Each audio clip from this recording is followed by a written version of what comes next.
जय गुरुदेव, जय जय गुरुदेव, जय जय गुरुदेव, जय जय गुरुदेव। श्रीमद् करुणा सागर महाराज की जय। श्री कैवल धाम की जय। श्री विचलदास जी महाराज की जय।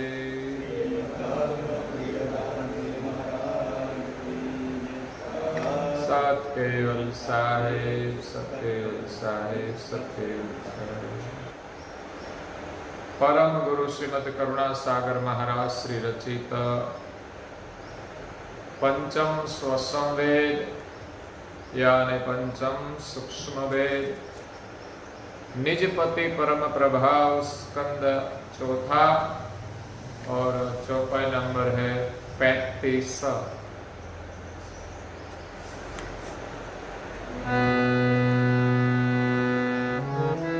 जड़ही के लगत जड़ही के स्वभाव,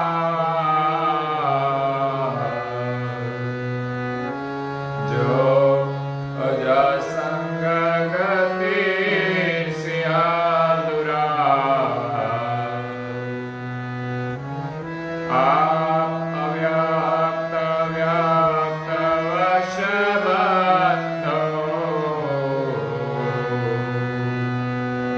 तजे निज गति वृत्ति शरीर संबंध।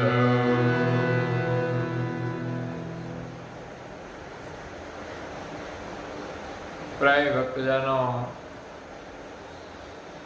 ज्ञान संप्रदाय के आद्य स्थापक अनंत ब्रह्मांडाधीश विश्व नियंता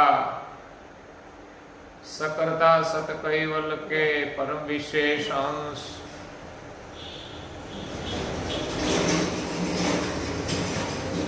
अनंत अंशों के तारणहार कैवल धर्म धुरंधर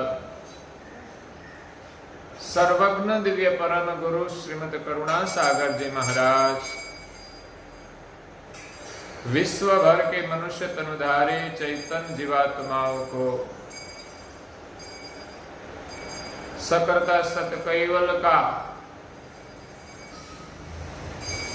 परम प्रभाव का उपदेश देते हुए पंचम स्वसम वेद ग्रंथ के चौथे स्कंद की 35वीं चौपाई में कहते हैं कि जड़ ही के लगत जड़ ही स्वभावा।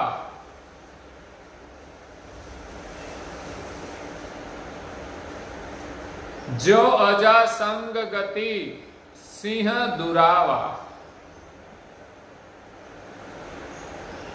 विश्व नियंता सृष्टि के सर्जनहार सकर्ता सत कैवल्य ने अपने शुद्ध संकल्प से सृष्टि का सृजन किया, विभिन्न शरीरों का निर्माण किया।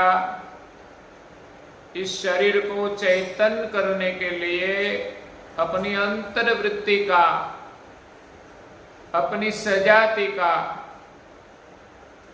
जान स्वरूप चैतन्य अंश उत्पन्न करके शरीर में प्रवेश कराया और शरीर के संग में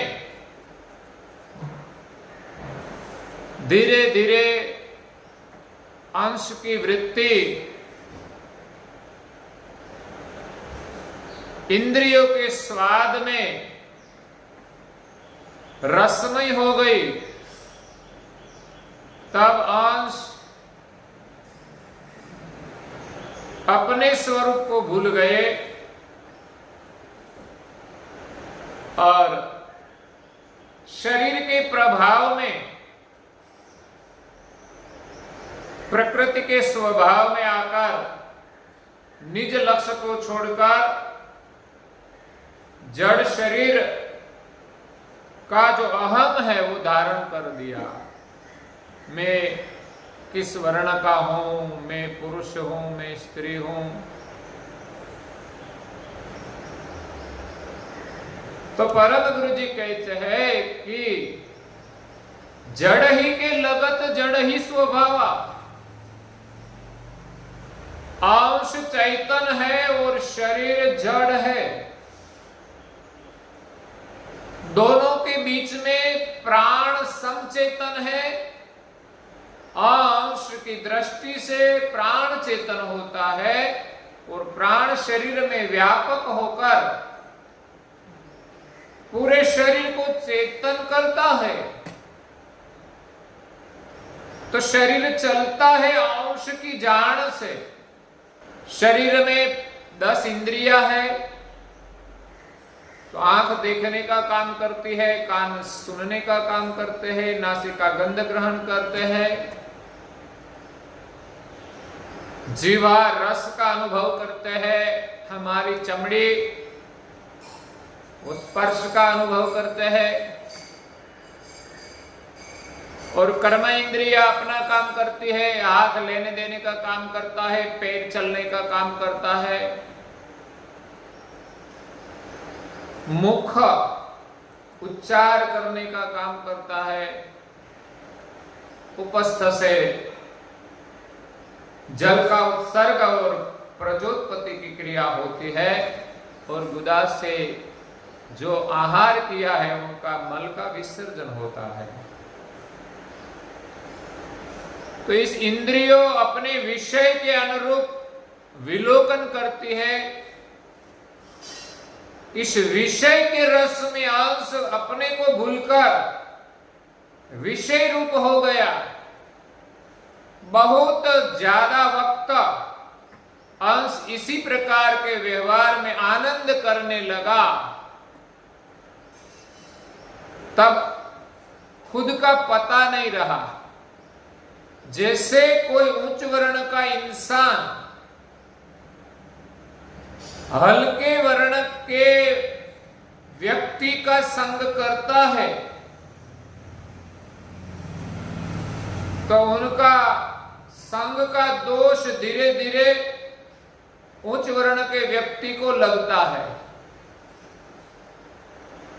उनका जो दूषण है, उनकी जो कुटेव है, उनके जो व्यसन है, उनके संग से धीरे धीरे इसमें आ जाते हैं, और वो भूल जाते हैं कि मैं किस वर्ण का हूं। कभी कभी आज की युवा पीढ़ी में कोई युवक युवतियां अपने माँ बाप को भूलकर गलत रास्ते पे चले जाते हैं।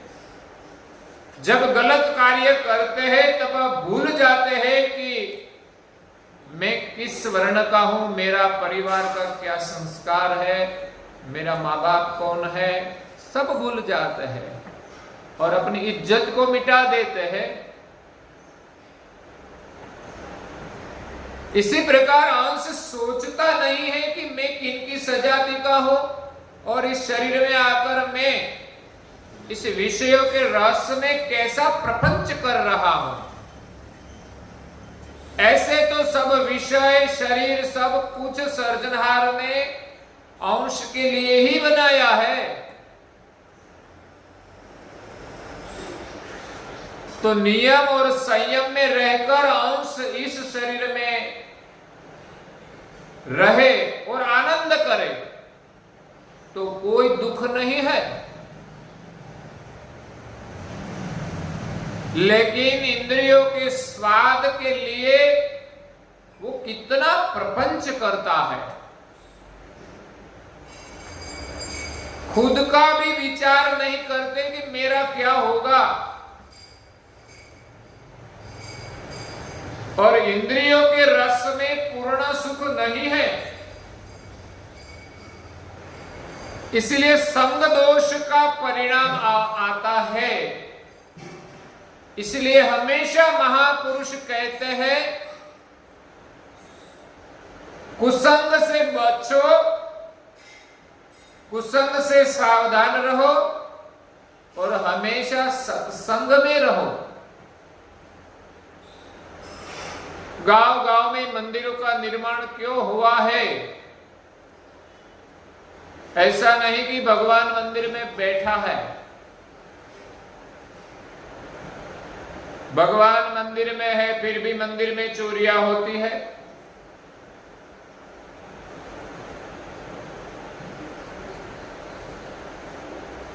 तो मंदिर एक संस्कार का केंद्र है।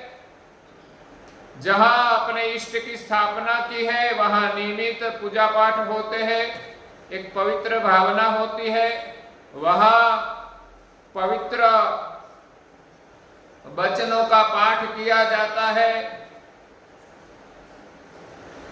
तो एक पवित्र ऊर्जा का संग हमें मिले, इसीलिए हमें मंदिर में जाना चाहिए। मंदिर में जाने का विचार ही पवित्र होता है, एक पवित्र दिशा है जिस कार्य से हमें पवित्रता की ओर आगे बढ़े। हमारे जीवन में कई अपवित्र विचार, अपवित्र वाणी, अपवित्र कर्म होते ही रहते हैं। हाँ, जो शुद्ध हो गया है, जिनका विचार, वाणी, वर्तन सब कुछ शुद्ध है, उसको कहीं जाने की जरूरत नहीं है, क्योंकि जो शुद्ध है वो बुद्ध है, जो शुद्ध है वो सिद्ध है, उनको कहीं जाने की जरूरत नहीं है, तो वो उनके पास आते हैं।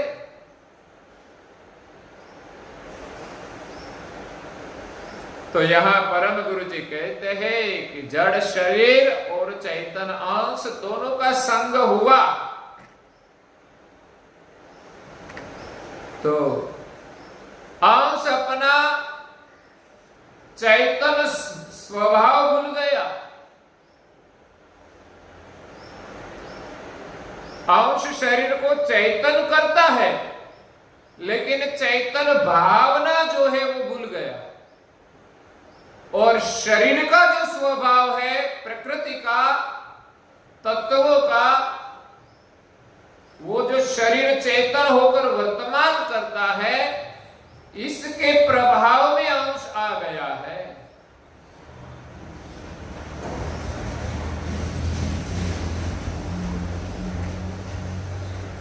तो संग का बड़ा प्रभाव है। तो कवि छोटम अपने एक भजन में कहते हैं, सत्संग विना जीवन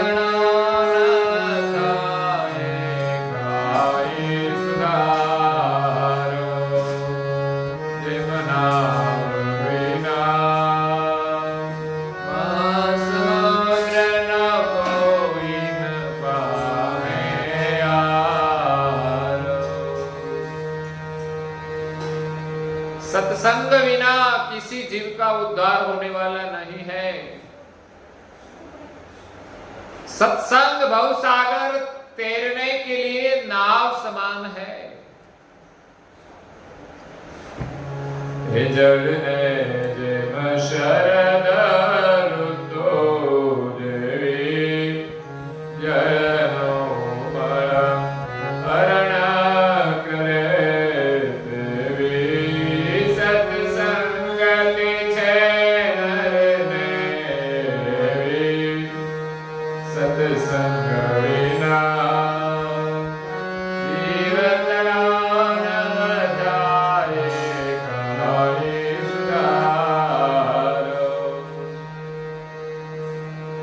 जड़ने जेम शरद ऋतु जेवी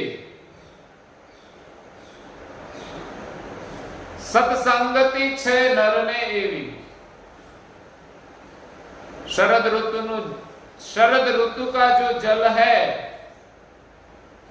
शरद ऋतु के प्रभाव से वो जल चित ग्रहण करती है तो मोती बनता है। तो संग का प्रभाव है। और ऋतु का बूंदा मोती नहीं बन सकता। तो हमारे जीवन में ऐसी कोई शरद ऋतु आए अगर, तो शरद ऋतु का हम संग करें, तो शरद ऋतु के अंदर जो बुंद हमें मिले वो हमारे जीवन में कीमती रत्न के समान हमारे जीवन को मूल्यवान बनाएंगे। तो यही हमारी शरद ऋतु है, संध्या समय। सुबह की संध्या हमारे लिए शरद ऋतु है। उस वक्त हमारे घर में परिवार के सभी सदस्यों को प्रार्थना, उपासना करनी चाहिए। वो प्रार्थना के जो वचन है वो हमारे लिए शरद ऋतु का बुंद है, वो हमारे जीवन में मोती बनकर हमारे जीवन को मूल्यवान बनाएंगे। लेकिन आज इतनी जागृति नहीं है समाज में। घर घर में मंदिर तो है ही, वो तो सिर्फ भगवान को दिया करने के लिए ही रखा है। वो तो 4-5 अगरबत्ती कर दे तो अच्छा धूप हो जाए। भावना विशेष होती तो ऐसा मानता है कि एक अगरबत्ती से नहीं चलेगा, 4-5 कर दे तो भगवान खुश हो जाए। लेकिन वो अगरबत्ती हमारे जीवन में वैराग का प्रतीक है। संसार में थोड़ा वैराग रखे, प्रभु के चरणों में प्रेम रखे, थोड़ा समय निकाले, थोड़ी हृदय से प्रार्थना करे,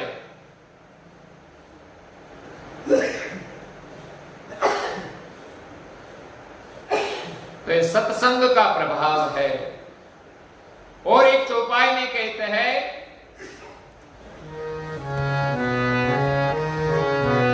एक कपड़ा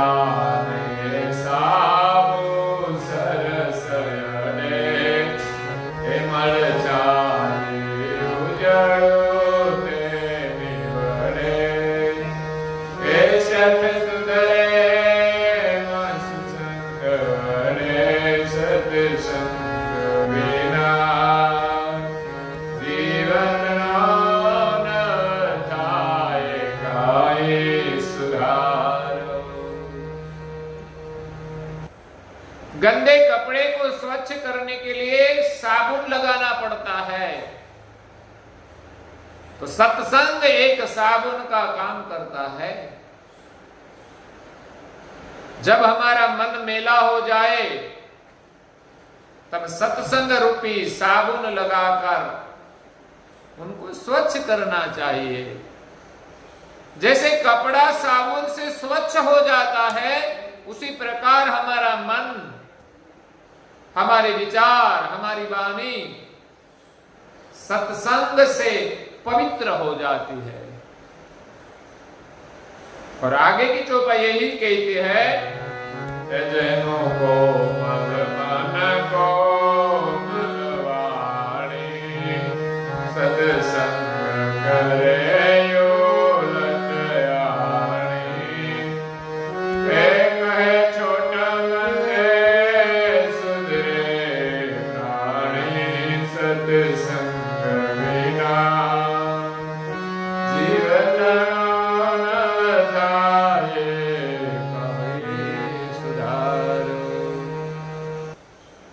संसार से उलट होकर वो सत्संग करेगा, उनका मन और वाणी दोनों कोमल हो जाएंगे। कई लोगों की वाणी बहुत कठोर होती है कि नहीं? जोर से बोलता है तो कठोर लगती है, गलत बोलता है तो कठोर लगती है। लेकिन जिनका मन कोमल कोमल वाणी बैठे हैं यहाँ, कभी गुस्सा देखा ही नहीं। नटू भाई को गुस्से में देखा कभी? देखा? आप लोग शायद यहाँ तो ठंडे हैं, घर में तो शायद गर्म होते होंगे। तो परिस्थिति और गर्म नहीं हुआ है। लेकिन नटू भाई के जीवन में भी आती तो होगी, लेकिन नहीं होगा। सत्संग जितना हमें मिलता है उतना हमारा मन और वाणी कोमल हो जाती है। कहे छोटम ते सुधरे प्राणी, सत्संग से ऐसे जीव जिसकी मति मलिन हो, वाणी कठोर हो, ऐसे जीव भी सुधर जाते हैं। बीच में एक चौपाई रह गई, जय हो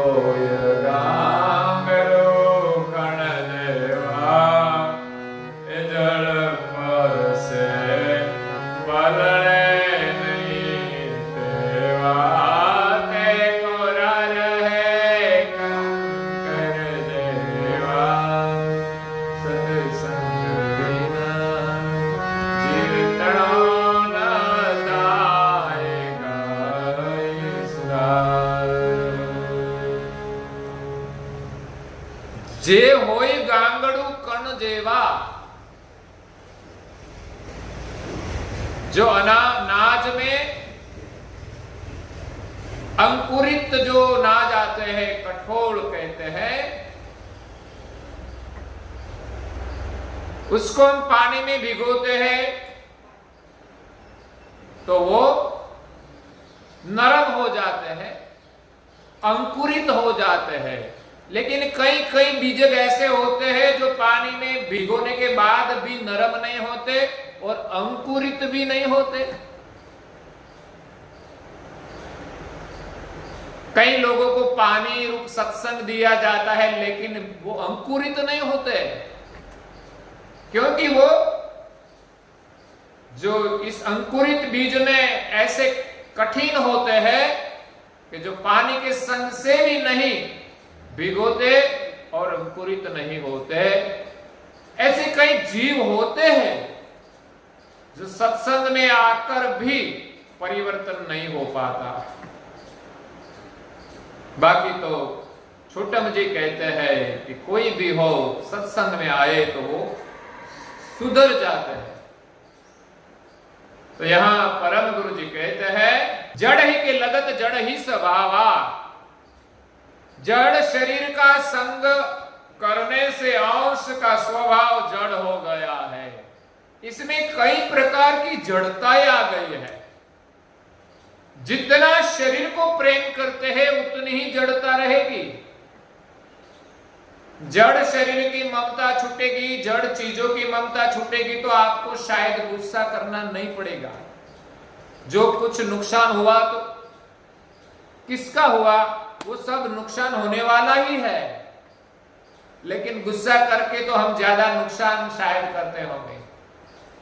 हमारा गुस्सा से कोई लाभ होता है कि नहीं वो भी देखना चाहिए। कुछ नियम ऐसे होते हैं कड़क सरकार के, जिस नियमों के कारण समाज को लाभ होता है। कई प्रकार की शिक्षाएं भी ऐसी होती है जिस कारण समाज में एक प्रकार का नियम बनता है, अंकुश रहता है। तो ऐसा गुस्सा करने से कुछ लाभ होता तो कोई दिक्कत नहीं। तो यहां जड़ शरीर के संग से अंश की गति जड़ हो गई।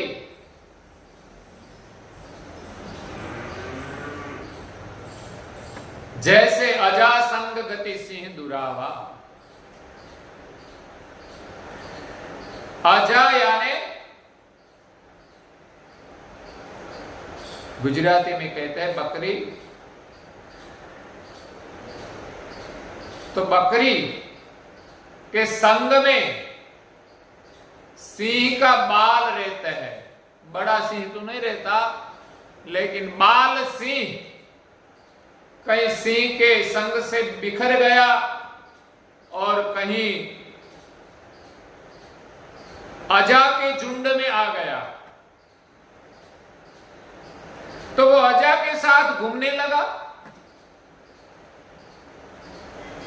समय जाने के बाद वो अजा की तरह रहने लगा। वो शिकार करना भी भूल गया, नहीं तो कोई अजा को रहने नहीं देता।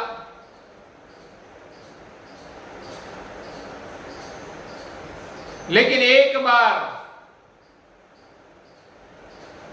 एक बड़े सिंह ने देख लिया कि हमारी जाति का ये सिंह का बाल इस भेड़ के साथ, अजा के साथ घूमता है। सिंह ने दौड़कर उनको पकड़ने की चेष्टा की। जब सिंह आया तो भेड़ बकरियां सब भागने लगे।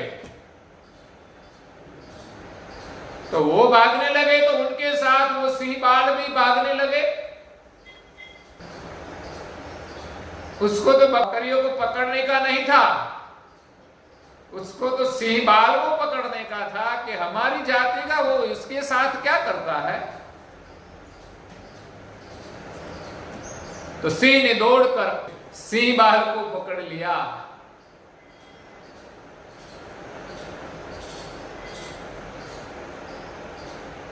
वो तो डरने लगा कि मुझे क्यों पकड़ा, मुझे मार देगा। तो बड़ा सिंह बाल सिंह को समझाता है कि तुम मेरी जाति का है तो उनके साथ क्या भागता है।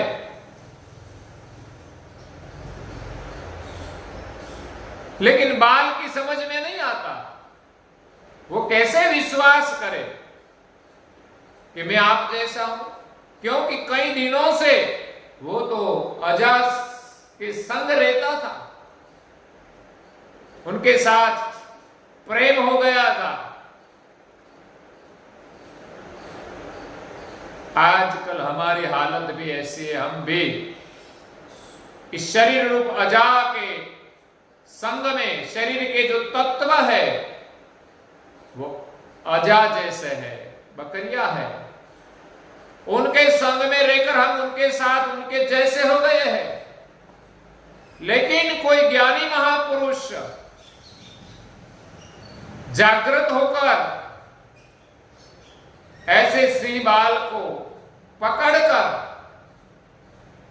उनको बोध करते हैं कि तू कौन है, सोच, इस शरीर के तत्वों के झुंड में क्यों घूमता है, फिरता है, तेरा स्वरूप को देख।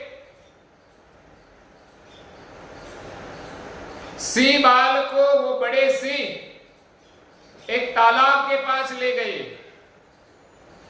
और तालाब में उनका मुंह दिखाया। तो पहले तो सोचने लगा, वो देखकर घबरा गए, क्योंकि वो जल में भी वो बड़े सिंह जैसा कोई है, उनको पता नहीं कि मेरा ही प्रतिबिंब है।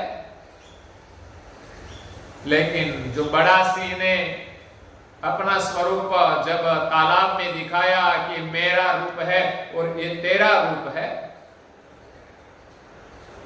तब सिंह बाल को पता चला कि मैं तो इस सिंह की सजाति का हूं, मैं नाहक इन बकरियों के साथ घूमता था। बाद में बड़े सिंह ने छोटे बाल को गर्जना करना सिखाया। वो तो गर्जना करना भूल ही गया था। धीरे धीरे से, क्योंकि वो सिंह ही था इसीलिए वो गर्जना कर सकते हैं। कोई भेड़ को कितनी भी तालीम दी जाए लेकिन कभी वो सिंह गर्जना नहीं कर सकेगा। ये तो सिंह का बाल है, भूल गया था। अगर जाग जाए तो पता चलेगा कि हम कौन है। इसलिए सभी महापुरुष कहते हैं आप भागो मत संसार से, और संसार को भोगो भी मत, लेकिन संसार में रहकर जागो। मत भोगो मत भागो, लेकिन जागो। जागृत होकर संसार में विवेक से इस शरीर में रहकर संसार के सभी भोग भुक्तमान करे और परमेश्वर का भजन करे। संसार का भोग भुक्तमान करने के लिए नहीं है, वो तो सिर्फ हमारी जरूरत के लिए बनाया है। हम भजन का भोग करें, इसलिए हमें मानव शरीर मिला है। अगर आप मनुष्य शरीर मिलने के बाद भी इस भोगों को भुक्तमान करेंगे तो भोग के सुख के लिए आपको 84 में जाना पड़ेगा। क्यों? कि 84 में सिर्फ भोग ही भोग का सुख है।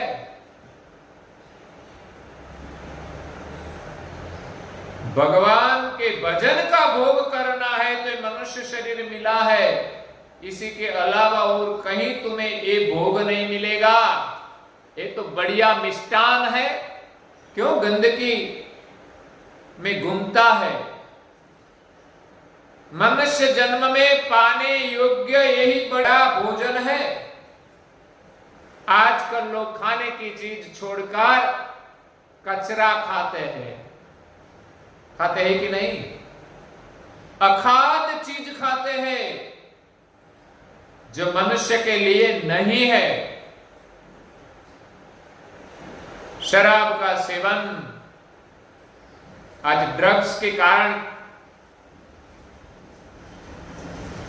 कई समस्याएं खड़ी हो जाती है। परिवार में समस्या है, सरकार का कानून है कि ड्रग्स का सेवन नहीं करना चाहिए, फिर भी अकानूनी कार्यवाही करके कई लोग ड्रग्स की हेराफेरी करते हैं, तो परिणाम क्या आता है? कोर्ट का चक्कर खाना पड़ता है, कई समस्याएं खड़ी हो जाती है। अच्छे अच्छे लोग ड्रग्स का सेवन करके कोर्ट के चक्कर काटते रहते हैं, समाज में इज्जत धूल में मिल जाती है। आज उच्च वर्ण के लोग अपने यहां लड़के की शादी का प्रसंग हो, कितनी पेटियां शराब लाते हैं। वो अपने परिवार की धज्जियां उड़ाते हैं, नाक कटवाते हैं। उच्च वर्ण के लोगों को शर्म आनी चाहिए कि हम ये क्या कर रहे हैं। हम लड़के को क्या संस्कार दे रहे हैं, उसका जीवन कैसे सुखी होगा। जिनकी शादी में शराब लाया जाए, शायद लड़का भी थोड़ा पी ले, तो क्या उनकी जिंदगी सुखी होगी? सोचना चाहिए। लग्न प्रसंग के साथ इस व्यवहार का कोई लेना देना है ही नहीं। क्यों हम सामने से ऐसा सब व्यवहार इसके साथ जोड़ते हैं? शादी में तो होना चाहिए, ऐसे लोग आते हैं तो उसका इसी प्रकार हमें आदर करना चाहिए। ये आदर नहीं, अपमान है। तो यहां जड़ शरीर के संग से ये अंश जड़ वृत्ति का हो गया। आप अव्यक्त व्यक्त वश बंधु। अंश तो अव्यक्त है, दिखाई नहीं देता, लेकिन व्यक्त रूप जो शरीर है उनके वश हो गया है। अव्यक्त गति व्यक्त शरीर में बंध गई है। वास्तविक रूप में हम देखें तो शरीर तो पूर्ण जड़ है, उसमें कोई चेतना नहीं है। जब चैतन्य अंश चलाए तब चलते हैं, फिर भी जड़ का प्रभाव बढ़ गया चेतन होने के बाद और वो चैतन अंश के पर हावी हो गया। अंश की सत्ता चैतन है, फिर भी जब अंश शरीर को चेतन करता है तो उनका प्रभाव बढ़ जाता है और उनके पर हावी हो जाते हैं।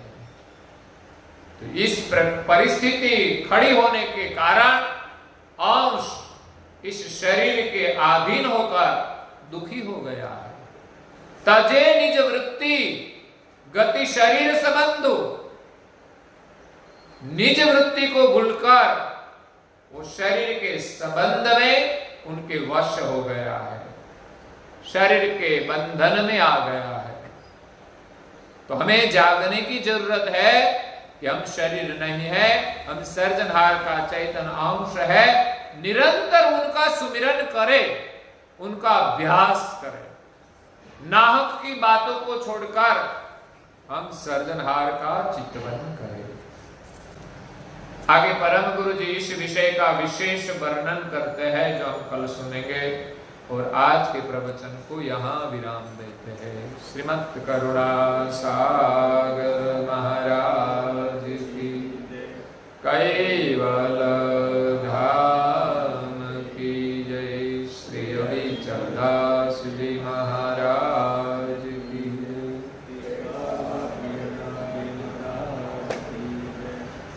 सत केवल सारे